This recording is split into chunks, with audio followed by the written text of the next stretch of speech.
नमस्कार फ्रेंड्स, स्वागत है आपका हमारे चैनल में। तो मेरे भाई, आज हम लोग अपने इस वीडियो में पढ़ने वाले हैं आंतरिक या कोशिकीय श्वसन के बारे में।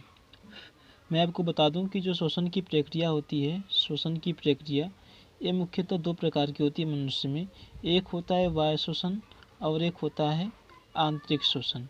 तो इस बाह्य श्वसन और आंतरिक श्वसन में हम लोग जो सबसे पहले श्वसन पढ़ने वाले वो हम लोग आंतरिक श्वसन पढ़ेंगे।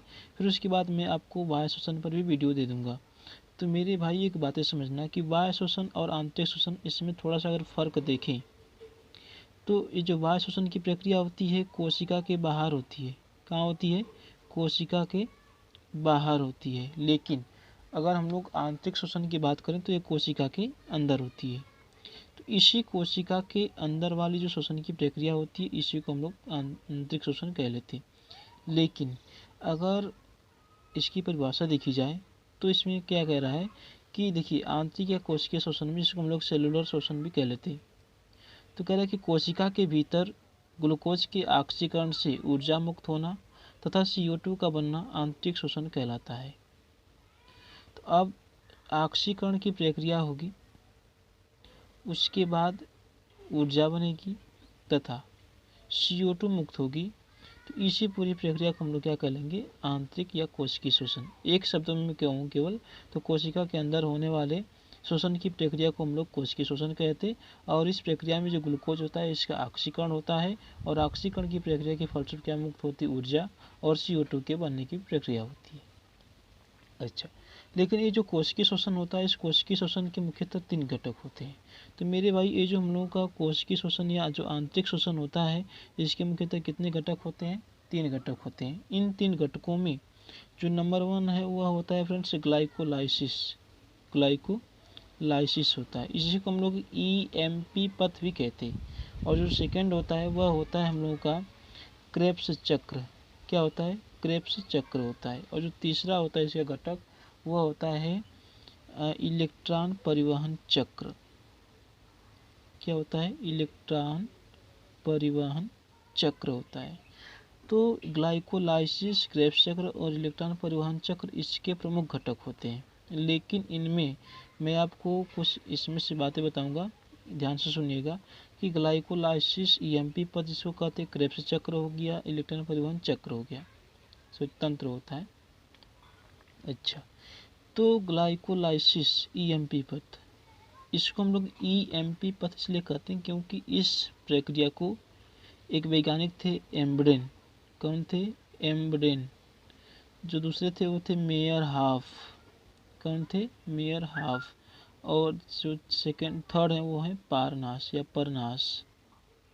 तो परनास, मेयर हाफ और एम्बडेन नामक वैज्ञानिक ने इस प्रक्रिया को जब प्रस्तुत किया था, तो इसीलिए हम लोग इस ग्लाइकोलाइसिस को कौन सा पथ कह लेते? EMP पथ। लेकिन उसके बाद देखिए आता है हम लोग का क्रेब्स चक्र। क्या आता है? क्रेब्स चक्र आता है। तो इस क्रेब्स चक्र में EMP की जो क्रिया होती है उसकी आगे वाली प्रोसेसिंग चलती है। लेकिन अगर मैं कहूँ कि जो ग्लाइकोलाइसिस की प्रक्रिया होती है यह कोशिका के कोशिका द्रव्य में होती है। कहाँ होती है? कोशिका के कोशिका द्रव्य में होती है। लेकिन जो क्रेब्स चक्र होता है यह कहाँ होता है? माइटोकॉन्ड्रिया में। कहाँ होता है? माइटोकॉन्ड्रिया में होता है। तो ग्लाइकोलाइसिस की जो प्रक्रिया होती है कोशिका की कोशिका द्रव्य में होती है, और क्रेब्स चक्र जो होता है कि माइटोकॉन्ड्रिया में होता है, माइटोकॉन्ड्रिया के द्रव्य में होता है। अच्छा, लेकिन अब इलेक्ट्रॉन परिवहन चक्र किस में होता है? तो यह भी होता है हम लोगों के माइटोकॉन्ड्रिया में होता है। ठीक, लेकिन एक बात और ध्यान से देखना, जो कि मैं आपको एग्जाम्पल देने वाला हूँ उसको ध्यान से थोड़ा सुनिएगा कि ग्लाइकोलाइसिस, क्रेब्स चक्र और इलेक्ट्रॉन परिवहन चक्र में जो सबसे प्रमुख होता है वह कौन होता है? तो आप लोग क्या बताएंगे? इलेक्ट्रॉन परिवहन चक्र। तो इन सभी क्रियाओं में जो सबसे प्रमुख चक्र होता है वो होता है मेरे भाई इलेक्ट्रॉन परिवहन चक्र होता है, या तंत्र जिसको कह लेते हैं। तो इसको हम लोग कैसे समझते हैं? जैसे देखिए, अगर हम लोग एग्जाम्पल समझे तो ये जो ग्लाइकोलाइसिस है और जो ये क्रेब्स चक्र है ये दो भाई होते हैं, और इलेक्ट्रॉन ट्रांसपोर्ट सिस्टम ये होता है इसकी माता, समझ लेते। अच्छा, एक बात है ध्यान में रखिए कि जैसे ये जो होते हैं ना, ये वाला, ये दोनों भाई होते।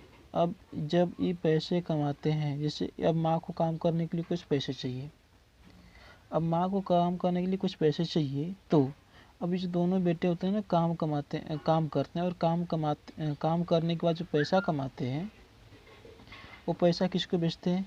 माता को अपने। और जब माता को पैसा आता है तो किसके द्वारा आता है? ट्रांसपोर्ट के द्वारा आता है।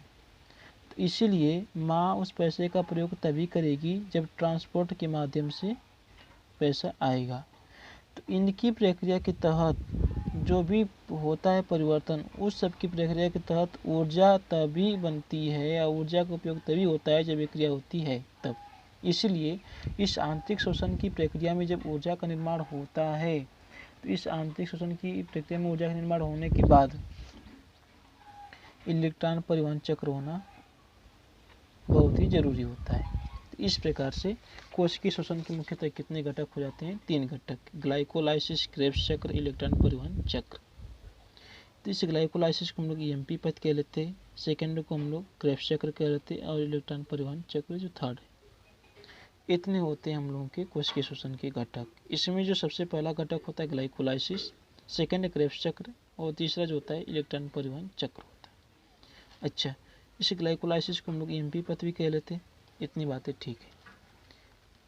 एक बात हम लोग जानेंगे, अगली वीडियो में मैं आप लोगों को बताऊंगा कि जो हम लोगों का शोषण जो ग्लाइकोलाइसिस और क्रेब्स चक्र, इलेक्ट्रॉन परिवहन चक्र क्या होते हैं। मैं इन तीनों बातों पर मैं एक वीडियो बना दूंगा, जिससे कि आपको पढ़ने में आसानी होगी। लेकिन एक इनमें जो मेन बात है वो होता है शोषण भागफल। तो जो शोषण की भागफल की प्रक्रिया होती है, यह CO2 के उत्पादन और O2 के ग्रहण करने का अनुपात होता है। जैसे अगर शोषण भागफल निकाला जाए तो शोषण भागफल की प्रक्रिया में क्या आएगा? RQ रेस्पिरेटरी क्वेश्चन आएगा, CO2 के उत्पादन की दर और O2 के ग्रहण करने की दर जो होता है शोषण भागफल कहलाता है। और इनका जो मान होता है अलग अलग के लिए अलग अलग होता है। जैसे कार्बोहाइड्रेट के लिए 1, प्रोटीन के लिए 0.4 और वसा के लिए 0.7 होता है। तो मेरे भाई इतने थे मेरे वीडियो। तो इन बातों को जब जान जाते हैं तो ग्लाइकोलाइसिस क्या होता है, क्रेब्स चक्र क्या होता है, इलेक्ट्रॉन परिवहन चक्र क्या होता है, इनको समझना बिल्कुल आसान हो जाता है। इसीलिए मैंने आपको ये फर्स्ट बातें बताने का प्रयास किया। अगर वीडियो पसंद आई हो तो चैनल को सब्सक्राइब कर लें, वीडियो को शेयर करें, तथा कमेंट करके ज़रूर बताएं कि आपको वीडियो कैसे लगी। तो मेरे भाई चैनल को सब्सक्राइब करना ज़रूर, और उस बेल आइकन को भी दबा देना, जिससे कि मेरी हर एक नोटिफिकेशन आपके पास सबसे पहले पहुंचते रहे। Okay friends, that's all, thanks.